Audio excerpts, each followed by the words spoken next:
Hello বন্ধুরা, তোমরা সবাই কেমন আছো? আশা করছি ভালো আছো। আমিও খুব ভালো আছি। অল্পদিয়া লাইফস্টাইল চ্যানেলে তোমাদের অনেক অনেক স্বাগত। দেখতেই পাচ্ছ আমি এখন মন্দিরে এসেছি, লোকনাথ পুজো আজকে। তো মা আর আমি স্নান করে মন্দিরে চলে এসেছি লোকনাথ ঠাকুরকে ভোগ দিতে। তো ভোগ দিয়ে আমরা এখন চলে যাব। তো পুজো এখনো হয়নি, দেরি আছে। তো দেখতে থাকো ভিডিওটা, মন্দিরটা ঘুরে দেখাচ্ছি আমি।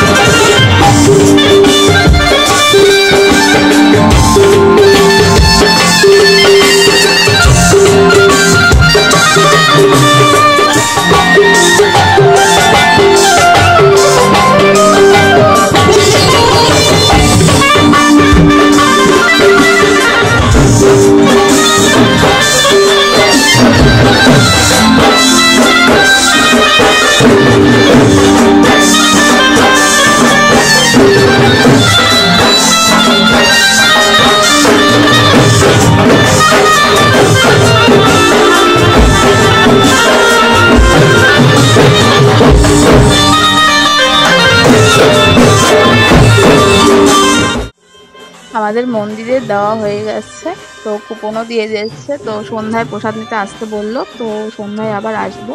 আর মন্দিরটা হচ্ছে রেল লাইনের পাশেই, তো কিছুক্ষণ পরেই রেল আসবে, তার জন্য তাড়াতাড়ি করে চলে এলাম। আর এদিকে মা আর আমি এখন বাড়িতে চলে যাব, আবার সন্ধ্যায় আসবো। তো চলো দেখতে থাকো ভিডিওটা, আসলে তোমাদের ভালো লাগবে। আমি আর মা সন্ধ্যার সময় আবার চলে এসেছি মন্দিরে। তো চলো যাওয়া যাক মন্দিরের ভেতরে। আর ছোটোর থেকে আমি এই মন্দিরে আসি, আর পুজোর দিন দিয়ে যেতাম ভোগ। তো এইবারও দিতে পারলাম, ভালো লাগছে খুবই। আর এখানে দিয়েছিল খিচুড়ি, লাবড়া, পায়েস, খুবই ভালো হয়েছিল। চলো দেখা যাক।